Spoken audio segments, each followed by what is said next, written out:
திருவண்ணாமலை மாவட்டம் வந்தவாசி மீரா காதர்ஷா தெருவில் பாஷா என்பவருக்கு சொந்தமான பழைய குடோன் மழை காரணமாக இடிந்து விழுந்ததில் அதிர்ஷ்டவசமாக அண்டை வீட்டாளர்கள் உயிர் தப்பினர். வந்தவாசி பெரிய பள்ளிவாசல் தெருவில் வசித்து வருபவர் பாஷா. இவருக்கு சொந்தமான பழைய மிளகாய் அரவை ஆலை ஒன்றுள்ளது. இந்த கட்டிடத்தில் தொழிலாளர்கள் வாடகை எடுத்து தங்கி பணி செய்து வந்தனர். கட்டிடம் பாழடைந்து விடவே 1 மாதத்திற்கு முன்பு காலி செய்தனர். இந்த பாழடைந்த கட்டிடத்தை இடிக்கச் சொல்லி அக்கம்பக்கத்து வீட்டார்கள் பலமுறை கட்டிட உரிமையாளர்களிடம் கூறியிருந்தனர். இந்நிலையில் 2 நாள் தொடர் மழையின் காரணமாக இந்த கட்டிடம் இடிந்து விழுந்தது. கட்டிடம் இடியும் போது பக்கத்து வீட்டில் வசிப்பவர்கள் அவர்கள் வீட்டின் உள்ளே இருந்ததால் அசம்பாவிதம் எதுவும் ஏற்படவில்லை. அருகில் இருக்கும் இன்னொரு வீட்டின் சுவர் மேல் விழுந்ததில் சுவர் உடைந்தது. மின் இணைப்பு துண்டிக்கப்பட்ட பின் மேலும் வேறு ஏதும் சேதம் ஏற்படாமல் தடுக்க ஜேசிபி இயந்திரம் மூலம் இடிபாடுகள் அகற்றப்பட்டன. கண்மாயில் குளிக்க சென்ற ஒரு சிறுமி உட்பட 3 சிறார்கள் பலியான சம்பவம் சோகத்தை ஏற்படுத்தியுள்ளது. சிவகங்கை மாவட்டம் தேவக்கோட்டை அருகே உள்ள பூங்குடி கிராமத்திற்கு மரம் வெட்டுவதற்காக திண்டுக்கல் மாவட்டத்தில் இருந்து பெருமாள் மற்றும் பழனிசாமி ஆகியோர் தனது மனைவி குழந்தைகளுடன் வந்து மரம் வெட்டியிருந்தனர். இந்நிலையில் பூங்குடி கண்மாயில் பெருமாளின் மகள் புனிதா, அவரது தம்பி யோகேஸ்வரன் மற்றும் பழனிசாமி மகன் இன்பத்தமிழ் ஆகிய 3 பேரும் குளிக்க சென்றபோது தவறுதலாக ஆழமான பகுதியில் முதலில் யோகேஸ்வரன் மூழ்கியுள்ளார். அவரை காப்பாற்ற சென்ற அக்கா புனிதாவும் நீரில் மூழ்கியுள்ளார். அதனைத் தொடர்ந்து இன்பத்தமிழும் நீரில் மூழ்கி பலியானார். இதனைத் தொடர்ந்து சற்று நேரத்தில் குழந்தைகளை காணாமல் பெற்றோர் கண்மாயில் சென்று பார்த்தபோது 3 பேரும் சடலமாக மிதந்து உள்ளனர். அவர்கள் உடலை மீட்டு பெற்றோர்கள் தேவக்கோட்டை அரசு மருத்துவமனைக்கு எடுத்து வந்தனர். அவரை பரிசோதனை செய்த மருத்துவர்கள் 3 பேரும் ஏற்கனவே இறந்துவிட்டதாக தெரிவித்ததைத் தொடர்ந்து வேலாயுதப்பட்டினம் காவல்துறையினர் வழக்கு பதிவு செய்து விசாரணை மேற்கொண்டு வருகின்றனர். தர்மபுரியில் திமுக வர்த்தகர் அணி துணை அமைப்பாளர் ஆசை தம்பி மீது தொடர்ந்து அடுக்கடுக்காக மோசடி புகார்கள் வந்த வண்ணம் உள்ளது. தர்மபுரி வெண்ணாம்பட்டு பகுதியைச் சேர்ந்தவர் ஆசை தம்பி.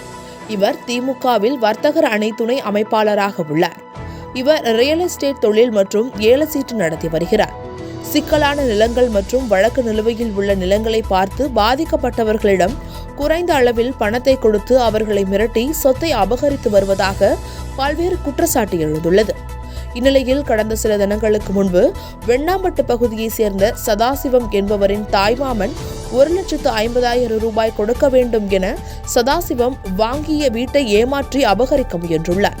இதுகுறித்து பாதிக்கப்பட்டவர் தர்மபுரி நகர காவல் நிலையத்தில் புகார் அளித்துள்ளார். புகாரின் பெயரில் காவல்துறையினர் ஆசை தம்பியை விசாரணை செய்து வரும் நிலையில் மீண்டும் திமுக பிரமுகர் ஆசை தம்பி மீது 7 சீட்டு நடத்தி பணத்தை திரும்பி தராமல் ஏமாற்றிவிட்டதாக தர்மபுரி சுற்றுவட்டார பகுதியைச் சேர்ந்த பாதிக்கப்பட்ட 4 பேர் தர்மபுரி நகர காவல் நிலையத்தில் புகார் அளித்துள்ளனர். இதுபோன்று தர்மபுரியில் பலரிடம் சீட்டு மோசடி செய்துள்ளதாக தொடர்ந்து பல்வேறு புகார்கள் எழுந்துள்ளது. ஆசை தம்பியும் சகோதரர்கள் மற்றும் குடும்பத்தினர் திமுகவில் பல்வேறு முக்கிய பதவியில் வகித்து வருவதால் இதனை பயன்படுத்திக் கொண்டு சீட்டு, பண மோசடி, நில அபகரிப்பு போன்றவற்றில் ஈடுபடுகிறார்.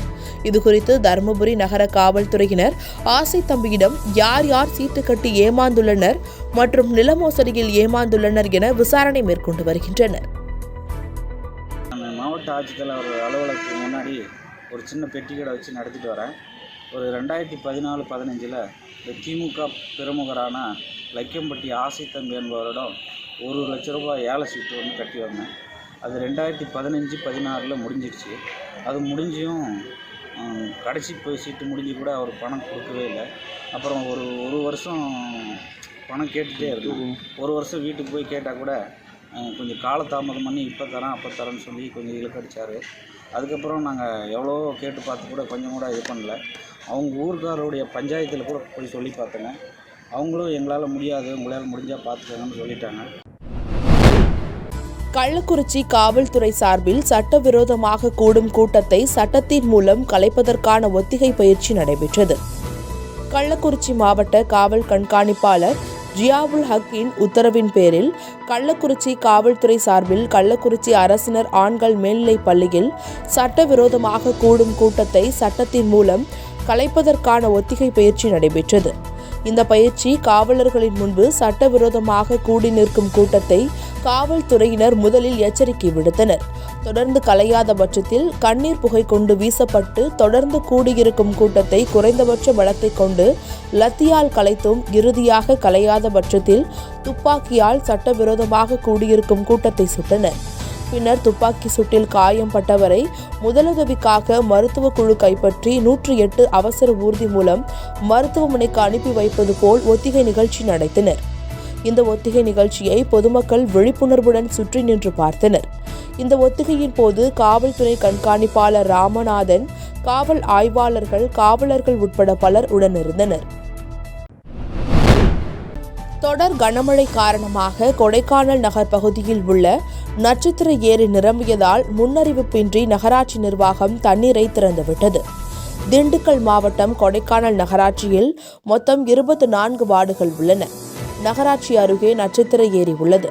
இந்த ஏரியில் உள்ள தண்ணீரில் கொடைக்கானல் கீழ்மலை கிராமங்களான பெருமாள் மலை, பேத்துப்பாறை, வடக உஞ்சி, 5 வீடு உட்பட 20க்கும் மேற்பட்ட மலை கிராமங்களுக்கும் அதேபோல் பழனி நகர் மற்றும் கிராம பகுதிகளில் விவசாயத்திற்கும் குடிநீருக்கும் பயன்படுகிறது. இந்நிலையில் தொடர் கனமழை காரணமாக எந்த முன்னறிவிப்பும் இன்றி தண்ணீர் திறந்துவிடப்பட்டது. எவ்வளவு நீர் திறக்கப்படுகிறது என்று நகராட்சி நிர்வாகம் அறிவிக்கவில்லை. தற்போது முன்னறிவிப்பின்றி தண்ணீர் திறந்துவிடப்பட்டதால் கரையோர பொதுமக்கள் பாதிக்கக்கூடிய நிலையும் ஏற்பட்டுள்ளது. வெலக்கல்நத்தம் அருகே குண்டும் குழியுமாக உள்ள மண் சாலையை தார் சாலையாக மாற்றக் கோரி நாத்து நடும் போராட்டம் நடைபெற்றது. திருப்பத்தூர் மாவட்டம் நாற்றம்பள்ளி தாலுகாவிற்கு உட்பட்ட வெலக்கல்நத்தம் பகுதியில் நீண்ட நாட்களாக இருக்கும் மண் சாலையை தார் சாலையாக அமைத்து தர கேட்ட கோரிக்கைக்கு செவிகொடுக்காத அரசு அதிகாரியை கண்டித்து குண்டும் குழியுமாக உள்ள மண் சாலையில் திடீரென அப்பகுதி மக்கள் நாத்து நடும் போராட்டத்தில் ஈடுபட்டனர். நீண்ட நாட்களாக இருக்கும் மண் சாலையை தார் சாலையாக அமைத்து தர கேட்ட கோரிக்கைக்கு செவி கொடுக்காத அரசு அதிகாரியை கண்டித்து குண்டும் குழியுமாக உள்ள மண் சாலையில் திடீரென்று அப்பகுதி மக்கள் நாத்து நடும் போராட்டத்தில் ஈடுபட்டனர். இதனால் அப்பகுதியில் பெரும் பரபரப்பு ஏற்பட்டது. வீதிக்கு வந்து விவசாயம் செய்ய வேண்டிய சூழ்நிலையை சம்பந்தப்பட்ட அரசு அதிகாரிகள் கவனத்தில் கொள்ள வேண்டும் என்பதே அப்பகுதி மக்களின் கோரிக்கையாக உள்ளது. எப்போதும் மழை பெய்தால் சேரும் மண்ணும் சேரும் குழியுமாக உள்ளது. அந்த பகுதியில் நீண்ட நாளாக அந்த சாலை அமைத்தி கொடு சொல்லி பல நேரமும் உணவு கொடுத்தோம். இதை உடல்நல சரியில்லை, 108 வர வசதி இல்லை. தார் சாலை அமைத்து தர வேண்டும். ஜோலார்பேட்டை தொகுதியில் உள்ளவர் அமைச்சர் அவர்களும் மாவட்ட கலெக்டர் அவர்களும் உடனடியாக நடவடிக்கை எடுத்து எங்கள் பகுதியில் உள்ள மண் சாலையை தார் சாலை அமைத்து தர வேண்டும். மீனாட்சி அம்மன் கோவிலின் முக்கிய திருவிழாவான தெப்பத் திருவிழாவை முன்னிட்டு தெப்பக்குளத்தில் முகூர்த்த கால் நடும் நிகழ்ச்சி நடைபெற்றது. ஒவ்வொரு ஆண்டும் தைப்பூசத்தன்று மதுரை மீனாட்சி அம்மன் திருக்கோவிலுக்கு பாத்தியப்பட்ட மதுரை வண்டியூர் மாரியம்மன் தெப்பக்குளத்தில் அருள்மிகு மீனாட்சி சுந்தரேஸ்வரர் தெப்பரத்தில் பவனி வந்து பக்தர்களுக்கு காட்சி கொடுப்பார். இந்த ஆண்டு தெப்பக்குளம் புனரமைக்கப்பட்டு வைகை ஆற்றின் குறுக்கே கட்டப்பட்டுள்ள தடுப்பணை மூலம் தண்ணீர் சேமித்து வைக்கப்பட்டு அங்கிருந்து பனையூர் கால்வாய் மூலம் தெப்பக்குளத்தில் முழு கொள்ளளவை எட்டும் வகையில் முழுமையாக தண்ணீர் நிரப்பப்பட்டுள்ளது. மேலும் இந்த மாதம் 28ஆம் தேதி நடைபெறவுள்ள தைப்பூச தப்ப திருவிழாவிற்காக இன்று தெப்பக்குளத்தில் முகூர்த்த கால் நடும் நிகழ்ச்சி நடைபெற்றது. மாரியம்மன் தெப்பக்குளம் வாய்க்கால்கள் புனரமைக்கப்பட்டு தெப்பத்திருவிழா இந்த ஆண்டு நடைபெற உள்ளது. ஏற்கனவே கொரோனா முடிந்து மாவட்ட நிர்வாக அனுமதி பெற்று மாநகராட்சி ஒத்துழைப்போடும் மாவட்ட நிர்வாக ஒத்துழைப்போடும் அஷ்டமி சப்பரம் மதுரை மக்களுக்கு வேண்டி நம்ம சிறப்பாக நடத்தி கொடுத்து மக்கள்லாம் சந்தோஷமாக இருக்கிறாங்க. அதுபோல் இப்போ தெப்பத்தில் முழு கொள்ளளவு ஏற்கனவே தெப்பத்திருவிழா நடக்கும்போது திருவேங்கடத்தில் விவசாயிகளுக்கு பயிர் காப்பீடு வழங்க கோரியும் 3 வேளாண் சட்ட மசோதாவை திரும்பப் பெற வலியுறுத்தியும் மதிமுக சார்பில் ஆர்ப்பாட்டம் நடைபெற்றது. தென்காசி மாவட்டம் சங்கரன்கோவில் அருகே திருவேங்கடம் காந்தி மண்டபம் முன்பு 2017-18ஆம் ஆண்டு விவசாயிகளுக்கு பயிர் காப்பீடு வழங்காத மத்திய அரசை கண்டித்தும் 3 வேளாண் சட்டத்தை மத்திய அரசு திரும்பப் பெற கோரியும் மதிமுக தென்காசி மாவட்ட செயலாளர் ராஜேந்திரன் தலைமையில் மத்திய மாநில அரசை கண்டித்து ஆர்ப்பாட்டம் நடைபெற்றது. இந்த ஆர்ப்பாட்டத்தில் விவசாயிகள், மதிமுக கட்சி நிர்வாகிகள், 50 பெண்கள் உள்பட 200க்கும் மேற்பட்டோர் கலந்து கொண்டனர். சுமார் 2 கோடி ரூபாய் வழங்கப்படவில்லை. வருவாய் இழந்த விவசாயிகளின் கணக்கெடுப்பு முறை குறுவட்டம் அளவில் பிற்கா அளவில் என்று மாற்றப்பட்டது தவறானது. ஒவ்வொரு கிராமத்திலும் வருவாய் இழப்பு முறை கணக்கிட வேண்டும். 2019 முறையாக கணக்கெடுப்பு நடைபெறவில்லை. விவசாயிகளுக்கு வருவாய் இழப்பிற்கு நிவாரணம் வழங்கவில்லை. மேலடுக்கு சுழற்சி காரணமாக தமிழகத்தின் பல மாவட்டங்களில் மழை பெய்யும் என வானிலை ஆய்வு மையம் தெரிவித்திருந்தது. இந்நிலையில் கரூர் மாவட்டத்தில் நேற்று காலை முதல் வெயில் அடித்து வந்த நிலையில் இரவு 9 மணி முதல் லேசான சாரல் மழையும் விட்டு பெய்து வருகிறது. இதனால் குளிர்ந்த சூழ்நிலை உருவாகியுள்ளது. கரூர் நகரம் மற்றும் அதனை சுற்றியுள்ள பகுதிகளான வேலாயுதம்பாளையம், மாயனூர், வெள்ளியணை உள்ளிட்ட மாவட்டத்தின் பல்வேறு பகுதிகளில் பரவலாக சாரல் மழையும் கனமழையும் விட்டு பெய்து வருகிறது. இதனால் விவசாயிகளும் பொதுமக்களும் மகிழ்ச்சியடைந்துள்ளனர். கரம்பக்குடி அடுத்துள்ள தீதான் விடுதியில் பொங்கல் திருநாளை முன்னிட்டு தமிழக அரசால் வழங்கப்படும் விலையில்லா வேட்டி சேலை வழங்கப்பட்டது. புதுக்கோட்டை மாவட்டம் கரம்பக்குடி அடுத்துள்ள தீதான் விடுதி பொங்கல் திருநாளை முன்னிட்டு தமிழக அரசால் விலையில்லா வேட்டி சேலை தீதான் விடுதி ஊராட்சி மன்ற வளாகத்தில் அனைத்திந்திய அண்ணா திராவிட முன்னேற்றக் கழகத்தின் கந்தர்வக்கோட்டை சட்டமன்ற உறுப்பினர் நார்த்தாமலை ஆறுமுகம் இலவச வேட்டி சேலையை பொதுமக்களுக்கு வழங்கி சிறப்பித்தார். இந்நிகழ்ச்சியில் கிராம நிர்வாக ஆய்வாளர் மற்றும் அஇஅதிமுக பொருளாளர்கள் பங்கேற்று பொதுமக்களுக்கு விலையில்லா வேட்டி சேலையை வழங்கி சிறப்பித்தனர்.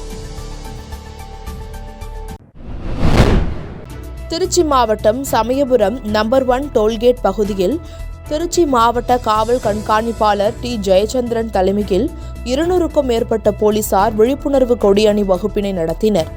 திருச்சி மாவட்ட காவல் கண்காணிப்பாளர் டி ஜெயச்சந்திரன் தலைமையில் சமயபுரம் நம்பர் 1 டோல்கேட் ரவுண்டானாவில் துவங்கிய விழிப்புணர்வு கொடியணி வகுப்பு உத்தமர் கோயில் மேம்பாலம் வழியாக திருச்சி சென்னை தேசிய நெடுஞ்சாலை புறவழி சாலை வழியாக சென்று திருச்சி சிதம்பரம் சாலையில் முடிவடைந்தது. இப்பேரணியில் திருச்சி மாவட்ட காவல் உதவி கண்காணிப்பாளர் மணிகண்டன் உள்ளிட்ட 200க்கும் மேற்பட்ட போலீசார் பங்கேற்றனர். அவனியாபுரம் ஜல்லிக்கட்டு தொடர்பாக நீதிமன்ற உத்தரவை மதிக்காத கமிட்டியினரை கண்டித்து பொதுமக்கள் வீடுகளில் கருப்பு கொடி கட்டி எதிர்ப்பு தெரிவிக்கின்றனர். அவனியாபுரம் ஜல்லிக்கட்டு போட்டியை அனைத்து சமூகத்தினர் சேர்ந்த 8 பேர் கொண்ட கமிட்டி அமைத்து போட்டி நடத்த நீதிமன்றம் உத்தரவிட்டது. இந்நிலையில் ஒரு சமூகத்தை சேர்ந்த முனியசாமி என்பவரை கமிட்டியில் சேர்க்காமல் மீண்டும் தனிச்சையாக ஜல்லிக்கட்டு கமிட்டியின் நிர்வாகிகள் செயல்படுவதாக பொதுமக்கள் குற்றம் சாட்டி வந்தனர். இதனால் கமிட்டி நிர்வாகிகளை கண்டித்து அவனியாபுரம் பஸ் நிலையத்தில் கருப்பு கொடி ஏந்தியும் பொதுமக்கள் தங்கள் வீடுகளில் கருப்பு கொடி கட்டியும் தங்களது எதிர்ப்பை தெரிவிக்கின்றனர். அந்த 7 பேர்த்துக்கு மதுரை மாவட்ட ஆட்சியர் அனுமதி அளித்திருக்காரு. அந்த 7 பேருடைய அனுமதி இந்த ஜல்லிக்கட்டு நடத்தலாம் அப்படின்னு மதுரை மாவட்ட ஆட்சியர் தான் கொடுத்துருக்காரு. அதை நாங்கள் வன்மையாக கண்டிக்கிறோம். இதை உடனடியாக திரும்ப வாங்கணும். அவனியாபுரம் கிராம பொதுமக்களின் சார்பாக அனைத்து சமுதாயம் சேர்ந்து தான் அந்த ஜல்லிக்கட்டு நடத்தணும். நீங்கள் முதல்ல 2013-14 பார்த்தீங்கன்னா அந்த நோட்டீஸில் அவனியாபுரம் யாருடைய பேருமே இல்லை, அவனியாபுரம் கிராம பொதுமக்கள் தான் இருக்குது. செந்துறை அருகே சேரும் சகதியுமாக உள்ள சாலையை சீர் செய்ய கோரி நூதன முறையில் கிராம மக்கள் நாற்று நட்டு எதிர்ப்பை தெரிவித்தனர். அரியலூர் மாவட்டம் செந்துறை அருகே உள்ள சின்ன ஆனந்தவாடி கிராமத்தில் சுமார் 300 குடும்பங்கள் வசித்து வருகின்றனர். இந்த கிராமத்தில் வயல் நிலங்களில் இருந்து கொண்டு வரும் விவசாய பொருட்களை எடுத்து வருவதற்கும் பேருந்து நிலையத்திற்கு செல்லவும் முக்கிய சாலையான தெருக்களும் தொடர்மழையின் காரணமாக சேரும் சகதியுமாக உள்ளது. இதனால் கிராம மக்கள், குழந்தைகள் வெளியில் செல்ல மிகவும் சிரமம் அடைகின்றதாக கூறுகின்றனர். இதுகுறித்து பலமுறை மாவட்ட ஆட்சியர் அலுவலகத்தில் புகார் தெரிவித்தும் எந்த நடவடிக்கையும் எடுக்கவில்லை என கூறி கிராம மக்கள் தங்களது வீடுகளுக்கு முன்பு சாலையில் நாற்றுகளை நட்டு தங்களது எதிர்ப்பை தெரிவித்தனர். நாமக்கல்லில் 18 அடி உயரத்தில் பிரசித்தி பெற்ற ஆஞ்சநேய சுவாமி கோவில் அமைந்துள்ளது. ஒவ்வொரு ஆண்டும் மார்கழி மாதம் மூல நட்சத்திரம் சர்வ அமாவாசை தினத்தில் இக்கோயிலில் ஆஞ்சநேய ஜெயந்தி விழா சிறப்பாக கொண்டாடப்படும். அதையொட்டி சுவாமிக்கு அதிகாலை 5 மணி அளவில் 1,08,000 வடைமாலை சாத்துப்படி அலங்காரம் நடைபெறும். 1,08,000 வடைமாலை தயாரிப்பதற்காக திருச்சி மாவட்டம் ஸ்ரீரங்கத்தில் இருந்து RK ரமேஷ் தலைமையில் 32 அர்ச்சகர் குழுவினர் நாமக்கல் வந்தனர். மேலும் ஜெயந்தி தினத்தன்று ஆஞ்சநேயருக்கு சாத்துவதற்காக 1,08,000 வடைகள் தயாரிக்கும் பணி மும்முரமாக நடந்து வருகிறது.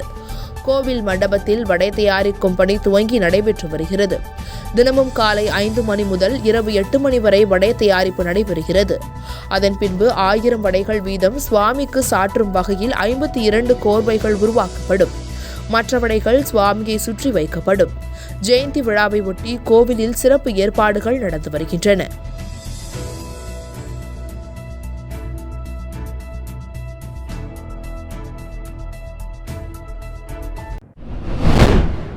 திருவண்ணாமலை வடக்கு மாவட்டம் போளூர் சட்டமன்ற தொகுதி பாரதிய ஜனதா கட்சி சார்பில் போளூர் ரயில்வே கேட் அருகில் பாரதிய ஜனதா கட்சி அலுவலகத்தை மாவட்ட பார்வையாளர் AK ராஜேந்திரன் சிறப்பு அழைப்பாளராக கலந்து கொண்டு கட்சி அலுவலகத்தை திறந்து வைத்தார்.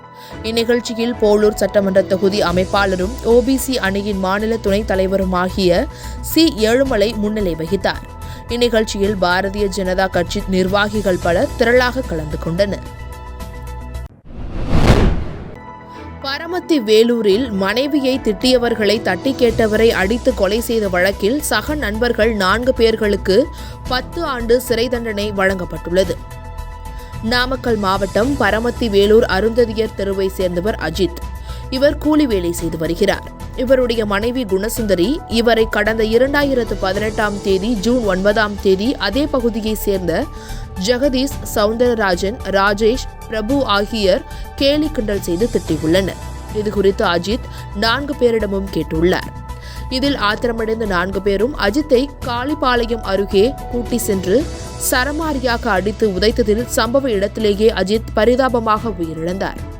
இச்சம்பவம் குறித்து ஜேடர்பாளையம் போலீசார் வழக்கு பதிவு செய்து 4 பேரையும் கைது செய்தனர். இந்த வழக்கு நாமக்கல் அமர்வு நீதிமன்றத்தில் நடைபெற்று வந்தது. இந்நிலையில் குற்றம் சாட்டப்பட்ட ஜெகதீஷ், சவுந்தரராஜன், ராஜேஷ், பிரபு ஆகிய 4 பேருக்கும் தலா 10 ஆண்டு சிறை தண்டனை, தலா ரூபாய் 25,000 அபராதம் விதித்து நீதிபதி திரு மோகன் உத்தரவிட்டார். இதனை அடுத்து போலீசார் பாதுகாப்புடன் கோவை மத்திய சிறையில் 4 பேரும் அடைக்கப்பட்டனர்.